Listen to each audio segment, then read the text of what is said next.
Mark Consuelos of Live advised him that he should be ashamed of himself. By a fan during a chat show, the Georgia native was asked to make two distinct statements for the show's hosts, Mark, 52, and his wife Kelly Ripa, 52. After that, the hosts had 60 seconds to ask questions and determine which of the statements was real and which was a fabrication. Debbie would be given a black mug with the talk show's logo printed on the front if she managed to confound them. Debbie shared two distinct tales, one about how her father secured a job for her without him knowing, and the other about how she encountered a ghost in a Savannah, Georgia restaurant. While she was convincing, Mark guessed correctly that Debbie was lying about the ghost story. Mark was joyous about his win, to which Kelly joked, "Don't celebrate. It is unbecoming." Debbie then spun the wheel and ended up winning an 8-day trip to Panama valued at $7,300. After her big win, Kelly joked again, "Debbie, I'm sorry you didn't win the mug though." Debbie retaliated in jest, saying, "Mark should be ashamed of himself." "Don't worry, Debbie, I'll keep reminding him of that all day long," Kelly retorted. Then Mark bowed his head and apologized, to which Debbie once more said, "No you're not." Mayhem of protein powder. Kelly made a crude joke about her husband during Friday's broadcast in response to a startling remark he made.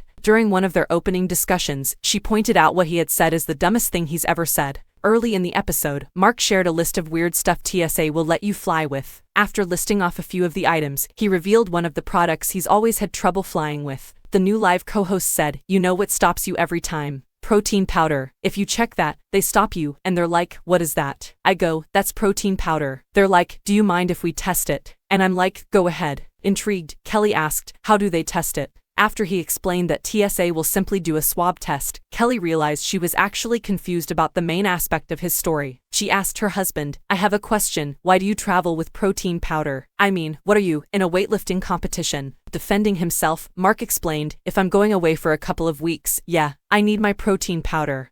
I carry it because I need a lot of protein. I need as many grams of protein as my body weight." "Or what will happen to you?" Kelly asked, not convinced. Mark told her, "I will feel flat, and you don't get as many gains as you want to get." Running his hand down his fit body, he added, "I mean, this doesn't happen by accident." Kelly broke out into a laughing fit until she was able to catch her breath and savagely tell him, "That's the dumbest thing you've ever said." From home to show. Just earlier this week, Kelly called out another comment Mark made during their show. She insisted he was gaslighting her during an argument about their at-home behavior. The pair debated who watched social media videos the loudest at home, and Kelly defended herself by saying she doesn't always know what people are texting her. Mark said, "If it has video and it's moving, it has volume on it." His wife clapped back, "How do I know it has video and it's moving?" The Riverdale actor responded, "As our son says, you're capping." After Kelly said that she didn't know what capping means, Mark sassed, "It means you're lying." Executive producer of the daytime TV program Michael Gelman yelled, "I'm getting the therapist back. You require further counseling." Kelly remarked, "This is, I believe, gaslighting," as Michael, Mark, and the audience laughed. "I'm smelling gas."